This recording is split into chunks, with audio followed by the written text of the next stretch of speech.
জুলাই আন্দোলন দমনে শেখ হাসিনা সহ আওয়ামী লীগ নেতাদের সাথে পরিকল্পনা করেন সাবেক মন্ত্রী হাসানুল হক ইনু। তার বিরুদ্ধে মানবতা বিরোধী অপরাধের প্রমাণ পেয়েছে আন্তর্জাতিক অপরাধ ট্রাইব্যুনাল ২।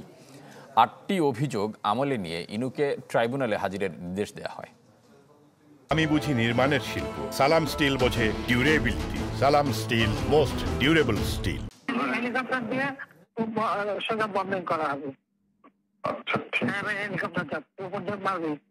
জুলাই আন্দোলন যখন তীব্র আকার ধারণ করে, ঠিক সে সময় আন্দোলনকারীদের দমাতে হাসানুল হক ইনুর সাথে শেখ হাসিনার এই কথোপকথন, যেখানে আন্দোলন কিভাবে নিয়ন্ত্রণ নিতে হবে শেখ হাসিনাকে তা বাতলে দিচ্ছিলেন 14 দলীয় জোটের অন্যতম এই নেতা।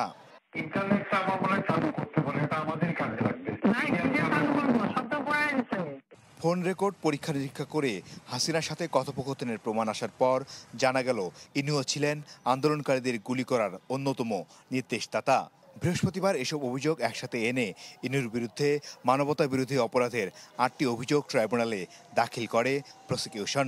এখানে একজন আসামি, তিনি জনাব হাসানুল হক ইনু। প্রসিকিউশনের পক্ষ থেকে তার বিরুদ্ধে 8টি অভিযোগ আনা হয়েছে। এই ফর্মাল চার্জ 39 পৃষ্ঠা সম্বলিত। এখানে মোট 4টি ভলিউমে 1679 পৃষ্ঠার ডকুমেন্টারি এভিডেন্স আমরা দাখিল করেছি।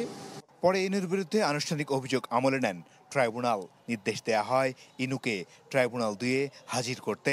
বাংলাদেশের নাগরিক পৃথিবীর যে কোনো জায়গায় গিয়েই যদি বাংলাদেশে কোনো মানবতা বিরোধী অপরাধ পরিচালনায় ইনসিস্ট করে, অ্যাবেট করে, ফ্যাসিলিটেট করে, তবে তার বিচারও বাংলাদেশে করতে পারবে এই ট্রাইব্যুনাল।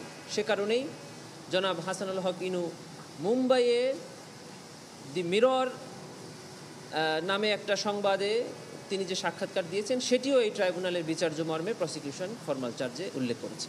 এদিকে চাংখারপুলে আনাসসহ 6 জনকে হত্যা ও আশুলিয়ায় 6 মরদেহ পোড়ানোর মামলায় সাক্ষ্য গ্রহণ চলে এদিন, যেখানে দায়ীদের সর্বোচ্চ সাজা চান সাক্ষীরা। মাসুদুর রহমান, চ্যানেল 24, ঢাকা।